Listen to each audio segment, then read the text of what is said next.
శుక్లాంబరధరం విష్ణుం శశివర్ణం చతుర్భుజం ప్రసన్నవదనం ధ్యాయేత్ సర్వవిఘ్నోపశాంతయే. ఓం గం గణపతే నమ. ఓం శ్రీమాత్రే నమ. ఓం శ్రీ గురుభ్యో నమ. మా ఆది ఆస్థాలని చూస్తున్నట్టు మీ అందరికీ పేరు పేరున నా హృదయపూర్వక నమస్కారాలు. ఇప్పుడు మనం 15th ఫిబ్రవరి 2026 నుండి 21st ఫిబ్రవరి 2026 వారం రోజులు, ఈ వారం రోజులు 12 రాసుల వారికి ఎలా ఉండబోతుందో తెలుసుకుందాం. దానికంటే ముందర ఇప్పుడు మనం ఫిబ్రవరి నెలలో చెప్పుకుంటున్నాం కాబట్టి అండి, ఫిబ్రవరి 15 నుంచి 21 వరకు అని అసలు గ్రహాలు ఎక్కడెక్కడ ఉన్నాయి, వాళ్ళు ఏ ఫలితాలు ఇస్తారు, అది ఇంపార్టెంట్.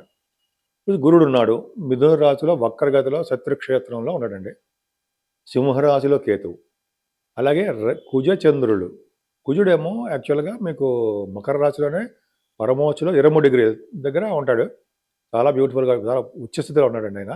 చంద్రుడితో 15, 16 తారీఖులో కలుస్తాడు. కుజమంగళ యోగం అద్భుతం. అదే కాకుండా రవి బుధ శుక్ర రాహువులు కుంభరాశిలో ఉన్నారు. డాక్టర్స్కి పండగ. డాక్టర్స్ పండగ అంటే అర్థం ఏంటంటే డాక్టర్స్కి మంచి కాలము అని చెప్పేయచ్చు. అలాగే శనీశ్వరుడు ఆయన జలతత్వ రాశిలో మీనరాశిలో ఉన్నాడు. అందుకని చూడండి, జల ప్రళయాలు అంటే నీటి వల్ల ప్రమాదాలు, అగ్ని వల్ల ప్రమాదాలు, కుజుడు కూడా కలవబోతున్నాడు. ఈ ప్రమాదాలన్నీ జరగడానికి అవకాశం ఇప్పుడు అంటే ఈ సంవత్సరంలోనే కుజశల కాంబినేషన్ వస్తుంది. అప్పుడు కొద్దిగా చాలా ఎక్కువ దోషం ఉంటుందండి. అప్పుడు కూడా ఒకసారి చెప్పుకుందాం, నేను చెప్తాను. అప్పుడు ఏ ఫలితాలు అంటే ఎటువంటి రెమెడీస్ చేయాలో చెప్పుకుందాం, భయపడాల్సిన అవసరం లేదు. సో ఈ విధంగా ప్లానెటరీ పొజిషన్ ఉందండి. వృశ్చిక రాశి అండి. ఇప్పుడు మనం వృశ్చిక రాశి గురించి తెలుసుకుంటున్నాము. వృశ్చిక రాశి వారికి ఆర్థికంగా ఎట్టి పద్ధతిలో ఇబ్బంది పడరు. ఏదో విధంగా వాళ్ళ ఆదాయ వనరులు సమకూరుతూనే ఉంటాయి. ఫుడ్, వాళ్ళు ఎక్కడికి వెళ్ళినా మంచి ఫుడ్ ఆస్వాదిస్తారండి. వాళ్ళ గ్రేట్ పర్సనాలిటీస్ పేరు. అంటే మీకు నచ్చిన ఫుడ్ అంటే అది సినిమాలో అన్నట్టుగా నచ్చిన ఫుడ్ మెత్తని బెడ్ అన్నట్టుగా సుఖపడే గీత మీకు బాగా ఉంది. చక్కగా మంచి అదృష్టవంతులుగా చెప్పచ్చు. ముఖవర్చస్సు పెరుగుతుంది. ఈ కుటుంబంలో మీకు బాగా పేరు ఉంటుంది. నేమ్ అండ్ ఫేమ్లో ఉంటాయి ఎక్కువగా. నేమ్ అండ్ ఫేమ్ అంటే కుటుంబంలో ఆదరణ ఎక్కువ అని చెప్తాం మనం. అలాగే ప్రయాణాలు చేస్తుంటారు. మీ రాశ్యాధిపతి ఉచ్చస్థితిలో ఉన్నాడు కదా, 3వ భావంలో ధైర్యంగా ఉంటారు. ధైర్యం ఎక్కువ. చంద్రుడితో కలిసాడు కాబట్టి, భాగ్యాధిపతి కలిసాడు కాబట్టి ధనం బాగా పెరుగుతుంది. మీరు ప్రయాణాలు కూడా ఎక్కువ చేస్తూ ఉంటారు. మీరు ఆ కుజుడు కూడా 23 డిగ్రీస్గా పరమోచికి వస్తున్నాడండి. ఆయన స్ట్రాంగ్గా ఉన్నాడు, బాగా స్ట్రాంగ్గా ఉన్నాడు కాబట్టి అన్ని పనులు మీకు విజయవంతంగా చేసుకోవడానికి అవకాశం ఉంది. ఏదైనా కంఫర్టబుల్నెస్ ఎక్కువ అంటే సుఖపడే గీత మీకు ఉంది. రఘుబుధుల వలన కూడా డాక్టర్ సంబంధించిన విద్య, ఫైనాన్స్ సంబంధించిన విద్య మీకు వస్తుంది, గెలుస్తారు కూడా. మోసం కొంతమందికి సినిమా రంగంలో తపన ఉంటుంది, వాళ్ళ కళారంగంలో కూడా వాళ్ళు వెళ్తారు. 4th భావం కంఫర్టబుల్నెస్ ఎక్కువ ఉంది. భూములు ఉంటాయి, రైతులు బాగుంటారు, ఇలా అనేక రకాలుగా చెప్పేయచ్చు మనం. మీకు ఏదో విధంగా టెన్షన్స్ పడుతుంటారండి, అదొక పెద్ద డ్రాబ్యాక్. ప్రతి విషయంలో ఉన్న చిన్న విషయం కూడా ఎక్కువ పెద్దదిగా ఆలోచించేసి అయ్యే బాబోయ్ అనుకుంటారు, కానీ అక్కడ ఏమి ఉండదండి. మీరు కంగారు పడకండి. మీ పిల్లలు కూడా బాగా సేఫ్ బాగుంటారు. కాకపోతే ఏంటంటే మీ భార్యాభర్తల విషయంలో కొద్దిగా మనస్పర్ధలు, చికాకులు, గొడవలు ఏవేవో వస్తూ ఉంటాయి. అవి తాత్కాలికమే, భయపడాల్సిన అవసరం లేదు. సప్తమాది శుక్రుడు కూడా మీకు 4th భావంలో ఉన్నాడు. అంటే బహుశా మీరు దూర ప్రాంత ప్రయాణాలు, ఫారిన్ కంట్రీస్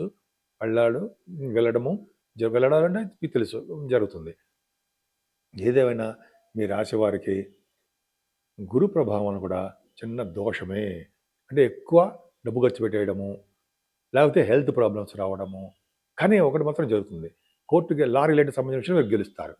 సడన్ గెయిన్స్ ఉంటాయి, అది ఉంది, అది కూడా ఉంది. కాకపోతే మీకు భాగ్యస్థానం కూడా బాగుంది కాబట్టి వ్యాపారాల వలన, విద్యల వలన, హైయర్ ఎడ్యుకేషన్, డాక్టర్స్ సంబంధించిన విద్య, లా, ఈ విద్య వలన, ఇంజనీరింగ్ విభాగాల్లో వాళ్ళ వలన మీరు విదేశాలకు వెళ్ళడానికి ఎక్కువ అవకాశాలు ఉన్నాయి. కానీ తీర్థయాత్రలు, షూటింగ్లు అనేక రకాలుగా మీకు కలిసి వస్తుంది. ప్రొఫెషనల్గా మీరు చాలా బాగుంటారు.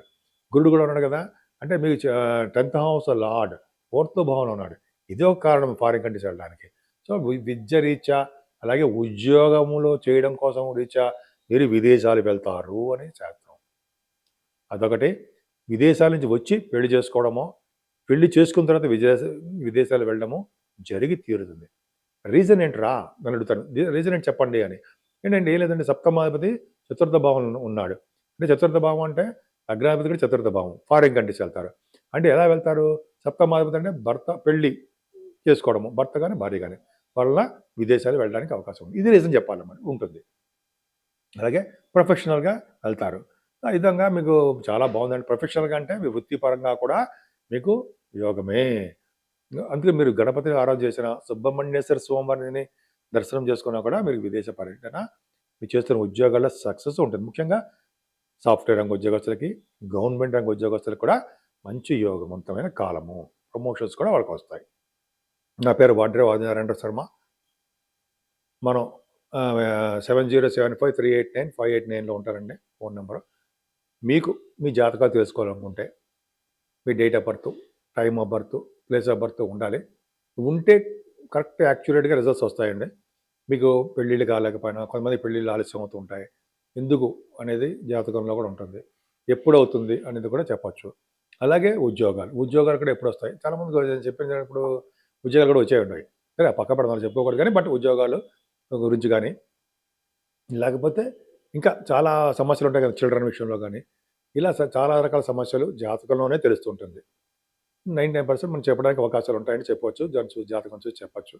మీరు ఒకవేళ మీరు తెలుసుకోవాలనుకుంటే ఈ కింద నెంబర్కి ఫోన్ చేయండి. 7075389589 ఆల్రెడీ స్క్రోల్ అవుతుంది. ఇది సరిపోతుందండి. సరే అంతేకాకుండా ఇవే కాకుండా మన ఆది ఆస్తుల నుంచి కూడా మనం వాస్తు సంబంధించినటువంటి ఇవి కూడా మనం చెప్తూ ఉంటామండి. సమస్యలు, సమాధానాలు ఉంటాయి. కొన్ని కొన్ని డౌట్స్ ఉంటే చెప్తాము. ఫారిన్ కంట్రీస్ కూడా అప్పుడప్పుడు ఫోన్ చేస్తుంటారు. అది పక్కా పెడదాం. ఇంకా ఏంటంటే మీ గృహప్రవేశ ముహూర్తాలు కానీ, పెళ్ళిళ్ళ ముహూర్తాలు కానీ మన ఆది ఆస్థానాల నుంచే మనం ఉంటాం. మీరు తెలుసుకోవాలనుకుంటే ఒకవేళ నేను ఫోన్ నెంబర్లో నేను ఎంగేజ్ వచ్చినా అది ఇలా నేను షూటింగ్స్లో ఉన్న ఫోన్ లిఫ్ట్ చేయను సైలెంట్లో పెడతా. కాబట్టి మీరు మాకు వాట్సాప్లో మెసేజ్లు పెట్టండి. తర్వాత నేనే మీకు ఫోన్ షూటింగ్స్ అని అయిపోయిన తర్వాత నేను మీకు రెస్పాండ్ అవుతాను, మీతో మాట్లాడతా కూడా. సో అంతే తప్ప వేరే వాళ్ళు పక్కన ఇంకోటి మీడియేటర్స్ వాళ్ళు ఎవరో ఉండరు. నేనే స్ట్రైట్ మీతో మాట్లాడడానికి అవకాశం ఉంటుంది. సరే అది పక్క పెడతామండి. ఇప్పుడు మనం ఈ మేషరాశి నుంచి ఆల్మోస్ట్ మీనరాశి వరకు 12 రాశుల వారికి పరిష్కార మార్గాలు ఏమైనా ఉన్నాయా? గ్రహాల యొక్క ప్రభావము వలన దుష్ఫలితాలు ఉన్నప్పుడు చిన్న చిన్న పరిష్కార మార్గాలు మన ఇంట్లోనే చేసుకునే పరిష్కార మార్గాలు ఉన్నాయా? ఉన్నాయి. సో ఒకటండి పరిష్కార మార్గాలు ఉన్నాయి. కానీ ఆ పరిష్కారం చేసేసుకున్నంత మాత్రాన అవన్నీ ఒకేసారి సమస్యలు తొలగిపోవు. అది కరెక్ట్ అది ఖచ్చితం. మన యొక్క చేసినటువంటి జాతకాల ప్రకారము ఆధారపడి నెమ్మదిగా తగ్గుతాయి. కానీ పరిష్కారం చేయడం వలన ఒక సమస్యకి ఏమైనా మనం పూజ చేయడం వలన దోషాలు తగ్గడానికి చాలా అవకాశాలు ఉన్నాయండి. అంటే మనకి అవాంతరాల నుంచి భగవంతుడు కాపాడుతూనే ఉంటాడు. చెడు ఫలితాల నుంచి భగవంతుడు కాపాడుతూ ఉంటాడు. ఇప్పుడు శనీశ్వరుడు ఉంటాడు, అష్టమ శని అంటాము, ఏలినాటి శని ప్రభావం అంటాము, అర్ధాష్టమ శని అంటాము. ఈ రాశులు అంటే సింహరాశికి కానీ లేకపోతే ధనురాశి కానీ కొంతమంది అంటారు కదండి, కుంభరాశి, మీనరాశి, మేషరాశి వీళ్ళందరూ కూడా శని ప్రభావంలోనే ఉంటారు. శని వల్ల వచ్చే దోషాల వలన కాబట్టి కొంతమందికి బాగా మంచి చేస్తాడు. కాకపోతే ఏంటంటే శని 7 శనివారాల పూట మనం మన ఈ రాశుల వాళ్ళు తప్పకుండా శనీశ్వరుని పూజించడం తప్పకుండా చేయాలండి. తిరునల్లారు అనే ఊరు వెళ్ళడము, అయితే మన ఊళ్ళోనే దేవుడిని దర్శించుకోవడము, స్వామివారికి మీకు చెప్పాల్సిన అవసరం లేదనుకోండి.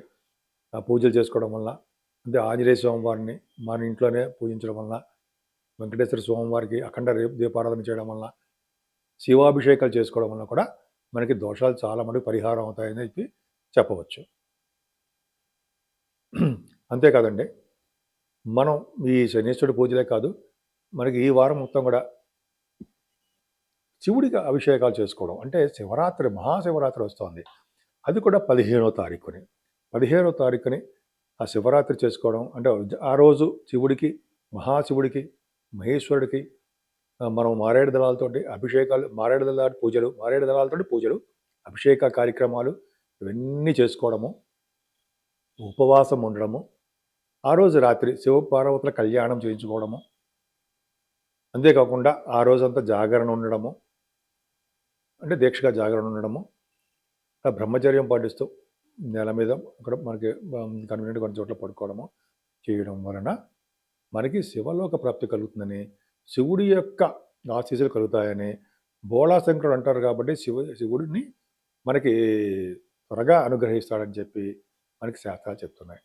కాబట్టి జన్మానికో శివరాత్రి అంటారు చూసారా, ఇదే. మన జన్మలో కనీసం ఈ ఒక్క రోజైనా ఉపవాసం ఈ కార్యక్రమాలు చేస్తే చాలా మంచి ఫలితాలు వస్తాయని, ఉత్తమమైన జన్మ వస్తుందని చెప్పి శాస్త్రాలు చెప్తూ ఉంటాయి.